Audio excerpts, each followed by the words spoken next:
श्रीमती पार्वती सोनी, व्याख्याता संस्कृत शासकीय high school केवरामुंडा Jagdalpur से बोल रही हूँ, जिसमें आज 10वीं क्लास के नवम पाठा ओदनम सूक्तम का 5वां सूक्त पढ़ाने जा रही हूँ। 4 सूक्त तक मैंने उनका अर्थ बता दिया था। आज बच्चे ध्यान से सुनेंगे, इसको थोड़ा बहुत सावधानी पूर्वक पढ़ना पड़ता है। 6वां सूक्ति है रीतवा पक्तारा आर्तवा समनि धत्ते। अब इसका सबसे पहले अन्वय करते हैं। अन्वय यानी कि उनको तोड़ना यानी कि उसको क्रमबद्ध सही तरीके से सजा करके शब्दों को रखना। जैसे हिंदी में कोई सजा हुआ शब्द रहता है, जैसे राम पढ़ता है, राम जाता है, राम है पढ़ता, तो ऐसे में कोई अर्थ नहीं निकल पाता है। इस कारण से उसको क्रमबद्ध सजाते हैं, राम पढ़ता है। वैसे ही यहाँ सूक्ति थोड़ा कठिन है और अथर्ववेद से लिया गया है कि उसमें अथर्ववेद की प्रक्रिया को बताया गया है कि अलंकार के द्वारा इस संसार में यज्ञ करने से कौन से फायदा होते हैं। इस कारण रूपक अलंकार के द्वारा यहाँ बताया गया है। तो 6वां सूक्ति है रीतवा पक्तारा आर्तवा सम्मन्निधते। अब इसको अन्वय किए पक्तारः रीतवा सम्मन्निधते आर्तवा। अब इसके एक एक शब्दों के अर्थ को लेते हैं। रीतवा अर्थ शब्द से ही समझ में आ रहा है कि ऋतुएं, जो बसंत आदि 6 ऋतुएं होती हैं। पक्तारः पकाने वाले या रसोइया। आर्तवा ऋतु संबंधी दिन और रात। सम्मन्निधते समिधाएं यानी कि ईंधन, जो जलाने के यज्ञ आदि में जो हवन कुंड बनता है उसको समिधा कहते हैं।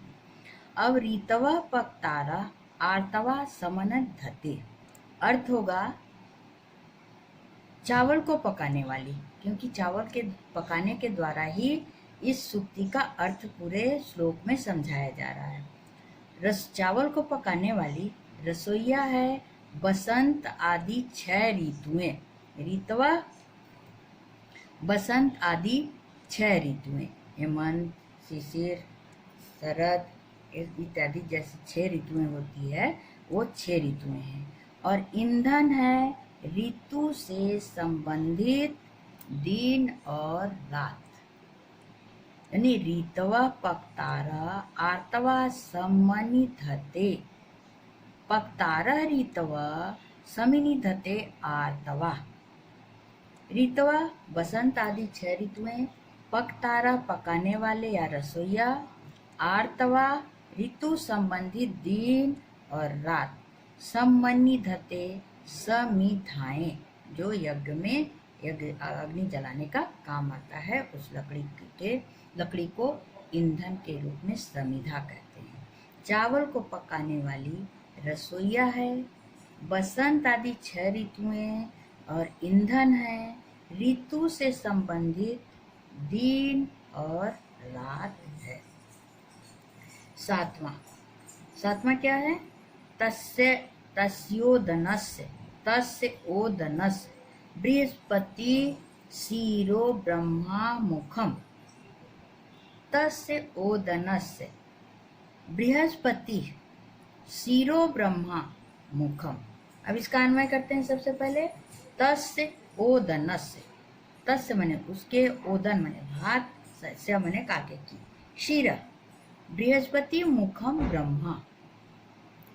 ओदनस भात का, से लग जाने से काके की हो जाता है।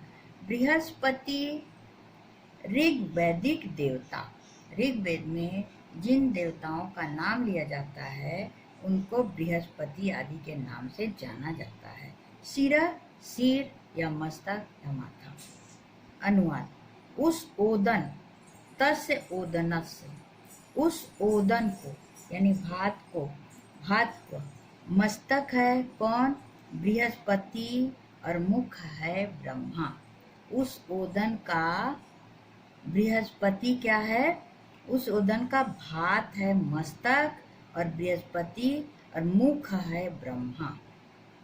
तस्य ओदनस, तस्य माने उसके, ओदनस, ओदन माने भात, से माने काके की, बृहस्पति यानी कि ऋग्वैदिक देवता, शिरो यानी सिर या मस्तक, ब्रह्म ब्रह्मा, मुखम मुख। उस ओदन यानी भात का मस्तक है बृहस्पति और मुख है ब्रह्मा। 8वां सूक्ति, द्यावा पृथ्वी स्रोते सूर्या चंद्रमसा वक्षिणी। केवल एक एक लाइन की ये सूक्ति है, लेकिन अर्थ इसमें इतने सार गर्भित हैं कि उसको जब तक नहीं समझेंगे इस सूक्ति का अर्थ नहीं समझ पाएंगे।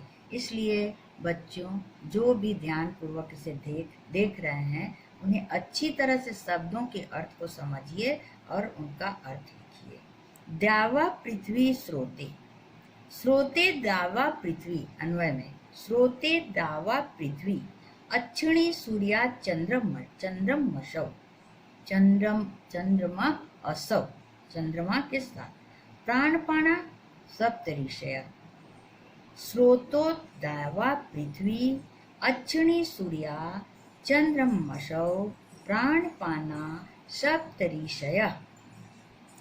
द्यावा पृथ्वी आकाश और भूमि, स्रोते दोनों कान, श्रुति मैंने कान कहते हैं, अक्षिणी दोनों आंखें, प्राणपाना श्वास और निश्वास, सांस लेना और छोड़ना। मैं यहाँ लिख करके पहले तैयार करी हूँ, पहले अन्वय बता रही हूँ, अन्वय के बाद कठिन शब्दों का अर्थ बता रही हूँ और फिर उसका सरल अनुवाद बता रही हूँ। तो क्या है, द्यावा पृथ्वी स्रोते, स्रोते द्यावा पृथ्वी अन्वय में हुआ, अक्षिणी सूर्या चंद्रमसौ, अक्षिणी क्या है, सूर्या चंद्रमसा वक्षिणी, सूर्या चंद्रमसम अक्षिणी।